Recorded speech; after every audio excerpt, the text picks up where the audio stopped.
The email hit my inbox while I was standing barefoot in the kitchen, waiting for the coffee to finish, and the subject line looked ordinary enough to be dangerous. It came from Scott's payment processor, the one tied to the Dallas workshop, and when I opened it, I saw a completed ownership update, naming Janice Adler and Brianna Cole. Then my eyes dropped to the line beneath it, the line they had missed or assumed I would never understand. And it read that existing guarantors remained Scott Adler and Megan Sutton. I read it twice without moving, then a third time after downloading the PDF, saving the header, and enlarging the effective date until the numbers stopped trying to blur themselves into something harmless. The change had gone live weeks earlier, which meant the silence in my house had not been silence at all, just a delay between what they had done and when they expected me to notice. In the next room, Scott was on the phone, his voice low but loose, and when he let out that easy little breath of a laugh, I knew he believed the structure was finished. I set my mug beside the sink and opened every file I could reach from memory. The lender packet, the guarantee language, the merchant onboarding forms, the annual filings, the internal amendment trail. My name had been cut out of authority and left inside liability, which was exactly the kind of move Brianna would help execute because it needed someone who understood operations, timing, and paperwork. By the time Scott stepped into the kitchen and asked whether the coffee was fresh, I had already screenshotted the notice, archived the attachments, and sent copies to an account he did not know existed. I pulled up every document connected to the workshop and started where liability always hides. Inside the boring pages, people skim because they assume the risk would be obvious if it mattered. The equipment loan still carried my name, the business line still carried my name, and the insurance writer for loss coverage still listed me as financially responsible if the operation defaulted. The authority had moved, but the exposure had not. And once those 3 documents were open beside that processor email, the shape of what Scott had built stopped pretending to be complicated. I opened the LLC records next and found the amendment trail filed with Texas. Then the internal forms updating control rights. Then the merchant paperwork assigning Brianna access as an authorized operator. Her name did not appear like an accident. Not with the same week stamped across the filing, the processor change, and the login authorization. Janice had been given ownership cover. Brianna had been given operational reach. And I had been left in the only position that still carried consequences when bills came due. I kept going because every new page confirmed the one before it. And once a pattern starts speaking clearly, you do not stop just because the answer hurts. The old lender packet showed my credit profile anchoring the expansion, and the newer records showed they had quietly rerouted control without ever closing the loop around my guarantor exposure. That was the moment I understood Brianna was never the side story Scott would probably try to make her later, because a mistress can be hidden. But this required someone inside the paperwork. I built myself a clean timeline with 3 columns.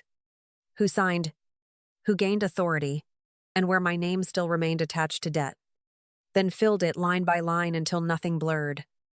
When Scott passed the doorway and asked whether I was still working from home that afternoon, I answered yes without looking up, because by then I had already archived the amendment, the filings, and the insurance page.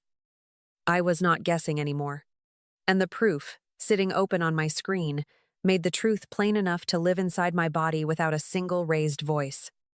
I agreed to dinner that Friday and arrived on time, because by then I was no longer interested in explanations, only in hearing how carefully they could lie when I was sitting close enough to watch their faces. Scott called it a growth move before the menus were even closed. A clean restructuring. Temporary on paper. Smart for the business. And too technical, he added with a smile, to ruin a meal over. Janice folded her hands beside the water glass and murmured that families protect assets when money starts moving, while Brianna tipped in smoothly and called it operational cleanup, as if my name had only disappeared because competent people were finally taking charge. I asked who currently held signing authority on the merchant account, and Scott answered too fast that I was getting hung up on language that did not matter outside internal paperwork. Then I asked why a guarantor would still be carrying exposure after control had already been reassigned. And that was the first second nobody reached for a fork, a glass, or another prepared sentence. Janice recovered by saying there were accounting reasons I would not appreciate without seeing the whole picture. But the processor notice, still sitting in my phone, had already given me the picture she was pretending I lacked. Brianna tried next, and said titles shift all the time in growing companies. Yet she used the exact phrase, authorized operator, the same phrase printed on the access form I had archived earlier that day. That landed harder than anything Scott had said, because people do not repeat language that precisely unless they have seen the document itself and already practiced sounding casual around it. I asked one last question. Why my credit was still good enough to anchor liability if my judgment was suddenly not good enough to remain attached to control? Scott smiled then, thin and easy, and told me I was reading hostility into routine business adjustments. But his answer slid around every fact I had put on the table. By the time dessert was gone, I knew exactly what each of them was holding. Scott, the confidence; Janice, the ownership cover; and Brianna, the operational reach. I went home, wrote down every phrase I could remember, including growth move, technical, protection, and authorized operator, then emailed the record to myself before midnight. On Monday, I drove 40 minutes east to meet Laura Kent in an office. Scott would never pass by accident, carrying a folder that had stopped being a marriage problem and started reading like a case file. I laid out the processor notice, the guarantee language, the LLC amendment trail, the access form naming Brianna, my dinner notes, and the insurance page that still kept my name attached to exposure. Laura read everything once without interrupting, then stacked the documents in a neat square and told me this was no longer about infidelity in the emotional sense, because the paperwork had already moved it into property, control, and fraud. She walked me through Texas in language so clean it made the room feel colder, explaining that when community effort and community money build an asset, a quiet transfer can become fraud on the community. Janice had not just stepped into a family arrangement, because the filings, the processor change, and my continuing guarantor exposure showed a shift designed to strip benefit while preserving my risk. Brianna did not sit outside that structure either, because the authorized operator language, paired with the timing across those records, placed her inside the mechanism instead of beside it. Laura divided the case into 3 lanes so nothing blurred: divorce, fraudulent transfer, and the lender risk created when control moved while my financial obligation remained exactly where they wanted it. Then she tapped the guarantee page with one finger and gave me the sentence that made the whole architecture plain, saying they kept you in the debt and cut you out of the authority. I did not answer right away, because the processor email, the Texas filing, and that dinner language were suddenly aligned in one place. And once they were aligned, Scott's version of events had nowhere left to hide. Before I left, Laura brought Molly Pierce into the matter to trace deposits, vendor payments, and any money redirected through Janice or Brianna, because suspicion was useless where accounting could prove sequence. I signed the engagement agreement with money from my own account, changed my payroll instructions that afternoon, moved my passwords, and stored duplicate copies of every file somewhere outside the house. By the time I got back behind the wheel, the affair itself had receded into what it really was. Not the center of the injury, just the cover they used while they tried to rewrite ownership around me. For 9 weeks, I kept the house running exactly as I always had, leaving for work on time, answering ordinary questions, and giving Scott no visible sign the floor had already shifted. I paid only what touched my own daily life, tracked every shared expense separately, and let silence do what panic would have ruined, which was keep him comfortable enough to stay careless. At night, I sat with statements, invoices, insurance notices, tax records, vendor confirmations, and every loan document that still carried my name, building order where they had counted on confusion. Molly began tracing the money through the workshop, and once she matched deposits against vendor schedules, 3 patterns surfaced that were too clean to explain away as sloppiness. Customer deposits had started taking a longer route before landing where they were supposed to land. Consulting payments had moved to Janice without work to justify them, and Brianna's LLC had begun receiving money while sharing the same operational footprint. Each new line confirmed the one before it, because the transfer dates, login records, and payment timing locked together tightly enough that nobody could call it a misunderstanding with a straight face. Laura prepared the next layer while I kept my own face still, drafting preservation letters, outlining discovery requests, and building the lender packet around the control change they had never properly disclosed. One night, Scott looked up from his plate and told me, with that calm tone he used when he wanted disrespect to sound reasonable, that if I hated business so much I should stop pretending I understood it. I did not answer, because Molly had sent me a spreadsheet that afternoon showing my credits still propping up insurance, debt service, and expansion costs after they had already cut me out of control. That was the part that settled deepest. Not the affair. Not even Janice. But the precision of the arrangement they thought I would never line up correctly. My name was good enough to hold risk. My income was useful enough to stabilize pressure. And my ignorance was supposed to be permanent, which the records had already disproved line by line. By the end of the 9th week, I was still moving through the same rooms, but the paperwork inside my private files no longer resembled a marriage at all. The lockdown began the week Janice tried to leverage her new ownership position for another expansion push, because Molly had already traced incoming deposits and Laura had already built the sequence around them. The filings, the guarantee, the redirected payments, and the operator access all pointed to the same fact. That control had moved while my financial exposure had been left intact on purpose. Once Janice reached for more credit, the structure they had hidden inside ordinary paperwork became the exact structure Laura needed to put in front of people who took documentation seriously. She filed the divorce first, then moved immediately for temporary restraints on transferring, concealing, or depleting business-related assets while the ownership and debt questions were still being litigated. The lender packet went out the same day, built around the control shift, my unchanged guarantor exposure, and the risk created when authority had been reassigned without properly resolving liability. Preservation demands followed to the bank, the processor, the bookkeeping platform, and the email host. Because once records become relevant, silence is no longer a private family matter. The responses came back exactly the way real institutions respond when collateral and authority stop matching, with no declarations of innocence, no comfort, and no room for improvisation. Credit review was triggered.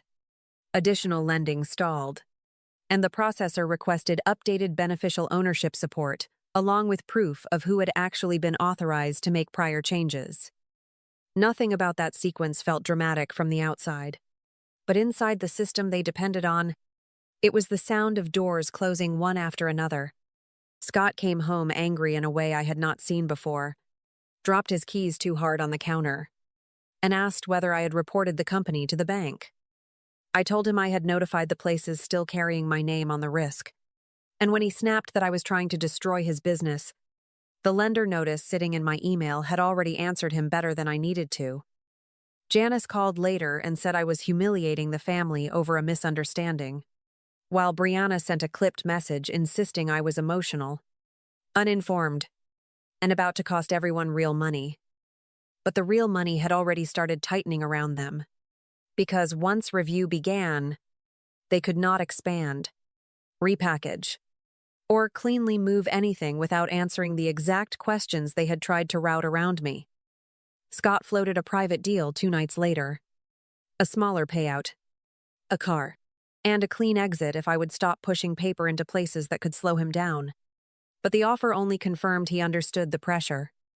By then, the first lock had already clicked shut, And what they were really hearing was not my anger, not jealousy, not noise, but the sound of a system refusing to move until my name was no longer trapped inside their plan.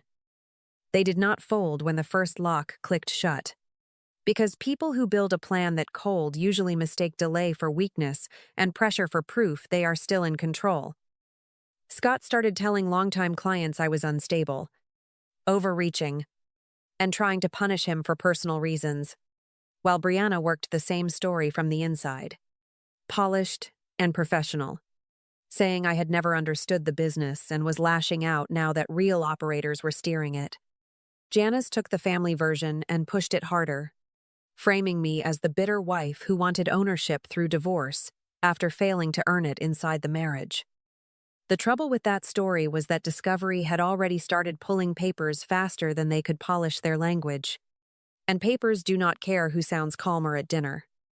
Molly found an internal budget draft tied to the workshop records.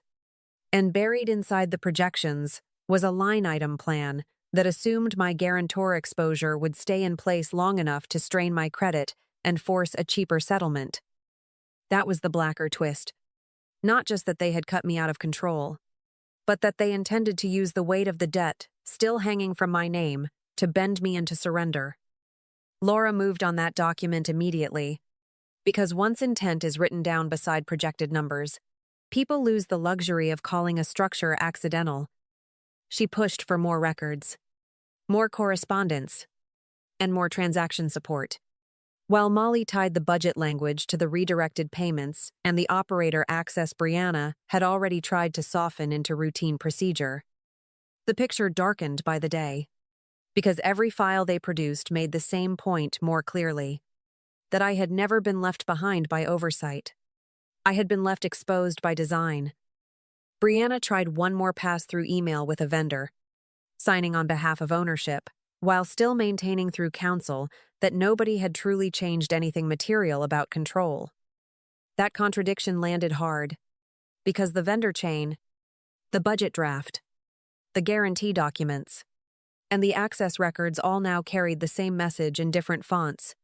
One evening, Scott cornered me in the kitchen and said I had turned a private marriage into a legal ambush. And I answered that he had turned it legal when he kept me in the debt and cut me out of the authority. He stared at me after that, not shocked, just finally aware that I understood the architecture as well as he did. Maybe better, because I was no longer pretending not to see it. The next morning, Laura sent another round of requests. And by then, the case was no longer balancing on betrayal alone, but on evidence showing they had planned for my financial exhaustion as part of the strategy. What they had called restructuring was beginning to read exactly as it was. A scheme built to trap me inside liability until I paid to escape it. By the time settlement talks stopped pretending to be optional, the workshop had already started paying for the structure Scott, Janice, and Brianna thought would protect them from me. Orders slowed. Lenders stayed cautious. And clients who had once liked Scott's easy confidence backed away when delivery dates slipped and the paperwork behind ownership stopped matching the people making promises. Janice had to put in personal money to help contain the legal damage. Brianna lost the clean exit she had been building toward. And Scott discovered that confidence does not refinance debt when the records underneath it have turned against you. My settlement did exactly what the documents had forced them to do, removing my name from every guarantee, resolving my financial exposure, and compensating me for what had been pulled out from under me. Scott did not get the quiet, cheap release he had planned for. Janice did not keep the ownership shield she had accepted. And Brianna did not walk into a future built on my liability. They were left with the business consequences, the legal fees, and the mess of a structure they had designed together, which meant every loss that followed belonged exactly where the paper trail placed it. I moved into a smaller apartment, with windows that opened easily and silence that did not feel staged. And for the first time in months, my body stopped bracing when my phone lit up. Healing did not arrive as a speech or a revelation, only as ordinary mornings where coffee tasted like coffee again. Doors closing behind me felt simple, and no hidden file waited to rewrite my life while I slept. The fear left in layers. Then the vigilance softened. And somewhere inside that quieter routine, I realized peace was no longer something I was borrowing for an hour at a time. Later, I left my old job and built a small practice around the skill that had carried me through, helping women read the financial patterns they were being told not to question. I did not need a public victory lap, because the real ending was already here. My name clean. My money mine. My choices no longer routed through anyone else's appetite. They had tried to reduce me to a useful signature attached to risk, and I walked out with something bigger than revenge. A life that belonged to me in every place that counted. Thank you for staying with me through this story, and for holding space for the quiet kind of strength that rebuilds a life. If this stayed with you, subscribe, share your thoughts, and stay close. I hope peace finds you gently, and stays.